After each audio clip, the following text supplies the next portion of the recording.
Assalamualaikum warahmatullahi ta'ala wabarakatuh. Bismillahirrahmanirrahim. Alhamdulillahi rabbil alamin. Wassalatu wassalamu ala sayyidina Muhammadin asyrafil anbiya'i wal mursalin wa ala alihi wa sahbihi ajma'in. Alhamdulillah, alhamdulillahi rabbil alamin. Kita panjatkan kesyukuran kehadirat Allah Subhanahu wa taala, yang mana dengan limpah kurnia nikmatnya kita sama-sama telah berada di dalam bulan yang penuh mubarak, penuh barakah, bulan yang dijanjikan oleh Allah Ta'ala pahala yang berganda-ganda. Maka itu janganlah kita sia-siakan. Apabila kita sudah berada di dalam bulan Ramadan, maka kita kejar, kita cari, kita dapatkan sedaya keupayaan kita rahmat Allah Subhanahu wa taala. Di sepanjang bulan Ramadan ini, Muiz telah menetapkan temanya. Jadi kuliah mingguan saya iaitu tentang sejarah para anbiya kita tangguhkan nanti selepas daripada bulan Syawal. Apa yang ditemakan oleh Muiz iaitu sebarkanlah rahmat dan sinarilah Ramadan ini dengan salat dan Al-Quran. Ya, Al-Quran itulah yang selalu sepatutnya kita baca, kita tatap, kita lihat. Kerana Quran itu yang telah diturunkan oleh Allah Subhanahu wa taala di dalam bulan Ramadan ini. Jadi bulan Ramadan itu dikenal juga dengan nama bulan Al-Quran. Betapa hebatnya Al-Quran ini yang akan menjadi teman kita. Kalau seorang yang ahli Quran, sebagaimana yang junjungan Nabi besar kita mengatakan, khairukum man ta'allama al-Quran wa 'allamah. Sebaik-baik kamu adalah orang yang belajar Al-Quran dan mengajarkan Al-Quran. Sepatutnya semua kita seharusnya menuju ke arah yang tersebut. Tidak kira sama ada mengajar anak-anak ataupun mengajar orang dewasa. Pokoknya kita nak menjadikan diri kita adalah orang yang terbaik.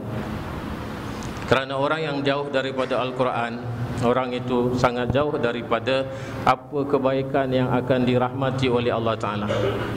Kita tahu Al-Quran adalah merupakan wahyu daripada Allah. Mana mungkin wahyu daripada Allah ini akan diadakan wahyu lagi di atasnya, ataupun mana ada makhluk punya perkataan yang lebih daripada Khaliknya. Tidak mungkin sama sekali.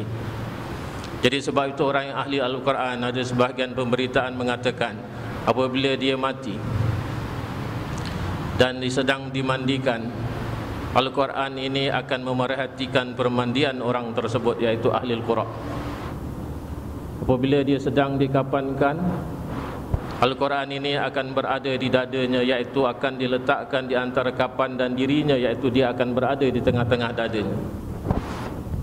Dia akan diusung sampai ke kuburan. Sudah dikuburkan, bagi yang membaca talqin, dia baca talqin. Kemudian itu kita akan beredar sebagaimana yang dijelaskan oleh beberapa hadis yang tinggal. Walaupun mayat ini membawa 3 perkara, iaitu membawa hartanya, membawa keluarganya, membawa amalnya, tetapi 2 daripadanya akan meninggalkannya. Satu saja yang akan berada di sampingnya, iaitu ketika dia didatangi oleh malaikat Munkar wa Nakir. Al-Quran tetap ada di sisinya. Dan apabila datang Munkar wa Nakir ini untuk menyoal mayat ini, Al-Quran akan mengatakan, apa yang kamu dua buat di sini? Dia kata, aku akan menjalankan tugas bagaimana yang diarahkan oleh Allah, iaitu akan menyoal mayat ini. Apa yang dikatakan oleh Al-Quran kepada 2 malaikat ini, kalau kamu nak tanya, kamu tanyalah, tetapi urusan aku tetap akan bersama dengan mayat ini. Lalu ditanya kepada mayat ini, kamu tak kenal aku kah? Mayat kata, tidak, aku adalah Al-Quran. Aku adalah yang kau tatap senantiasa, yang kau bacakan, yang menjaga waktu siang kamu dan menjaga waktu malam kamu, dan aku menjauhkan diri kamu daripada apa yang tak boleh dikatakan ataupun apa yang tak boleh dikerjakan sepanjang bulan Ramadan. Ini kehebatan Al-Quran. Jadi rugi sekali kalau kita di dalam bulan yang penuh barakah ini menjauhkan diri kita daripada Al-Quran. Sekurang-kurangnya dalam bulan inilah yang kita jenguk Al-Quran, yang kita tatap dia 1 tahun 1 kali, tak mengapalah. Ada orang yang khatam Quran tiap-tiap bulan.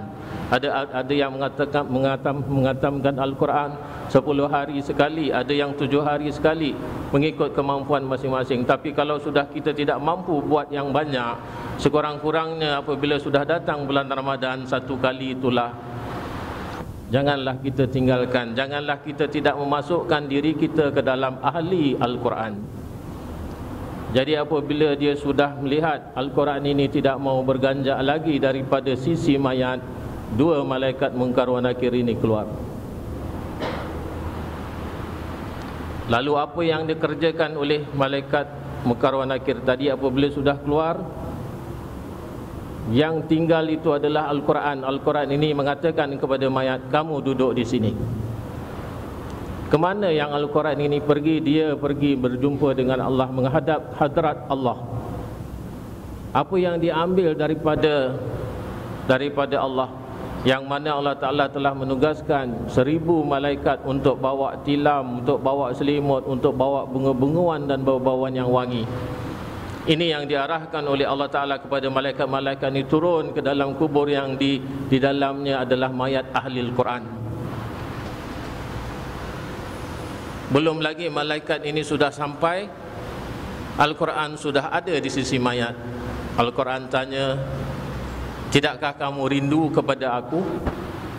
Aku telah meninggalkan engkau, tahu tak engkau ke mana perginya aku? Diceritakan oleh Al-Quran ini kepada si mayat. Tak lama kemudian, malaikat yang membawa semua peralatan yang diminta oleh Al-Quran tadi berada di dalam kubur tadi, iaitu sudah diletakkan di atas tilamnya, sudah selimutnya diletakkan di bawah kakinya, bunga-bunguan diletak di sekitarannya supaya berbau wangi. Maka Al-Quran menolak lubang liang kubur kita sampai kepada kehendak yang dikehendaki oleh Allah Ta'ala, mengikut sejauh mana yang kita rajin membaca Al-Quran dan mentelaah Al-Quran.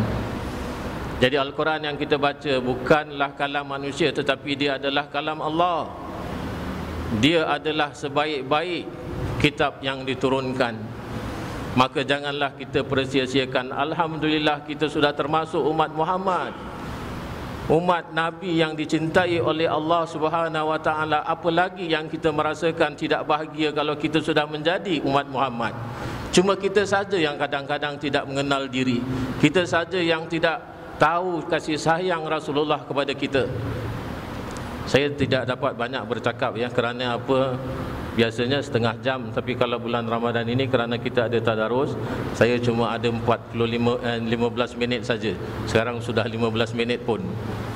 Jadi insyaAllah nanti kita akan sambung bila-bila masa lagi, iaitu Nabi kita Muhammad sallallahu alaihi wasallam. Bagaimana nanti beliau dapat merahmatkan kita, beliau dapat mensyafaatkan kita, selain daripada Al-Quran yang menjadi mujizat baginda Rasulullah sallallahu alaihi wasallam. Sebab itu hampirkan diri kita, jadikan kita orang sebaik-baik yang menjadi ahli Al-Quran. Jangan lupa doa di dalam bulan Ramadan ini, kerana doa adalah merupakan senjata mukmin. Saya ingat satu cerita di mana sahabat Rasulullah yang namanya Abu Sa'id Al-Khudri, beliau bermimpi iblis digantung kepalanya ke bawah, kakinya ke atas. Kemudian tu apabila dia melihat keadaan ini, yang menggantung itu bukan orang lain, bukan siapa-siapa, dia hanya berbuat demikian gitu, seolah-olah menunjukkan kepada Said Al-Khudri keadaan beliau yang boleh berbuat bermacam-macam. Jadi Said Al-Khudri ini mau membunuhnya. Kemudian tu apa yang dikatakan iblis di dalam mimpinya, dia kata, kamu ambil apa sahaja senjata, kamu tidak akan dapat membunuh aku. Kamu nak tahu senjata apa yang dapat membunuh aku? Hanya 2 perkara yang dapat membunuh aku, kata iblis. Dan begitu juga kuncu-kuncunya syaitan. Apa kata iblis kepada Said Al-Khudri?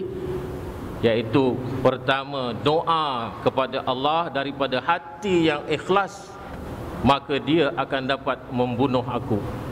Perkara yang kedua, pandangan makrifat daripada orang-orang siddiqin. Ini banyak, huraiannya sangat panjang. InsyaAllah nanti kalau ada kesempatan kita akan menyampaikannya di dalam bulan yang penuh barakah ini. Mudah-mudahan kita termasuk orang-orang yang ahli Al-Quran. Anak-anak kita, cucu-cucu kita juga sampai ke bawah daripada keturunan-keturunan kita. Amin ya rabbal alamin. Bijahi sayyidina Muhammadin sallallahu alaihi wasallam. Syai'ulillah ilahul Fatihah.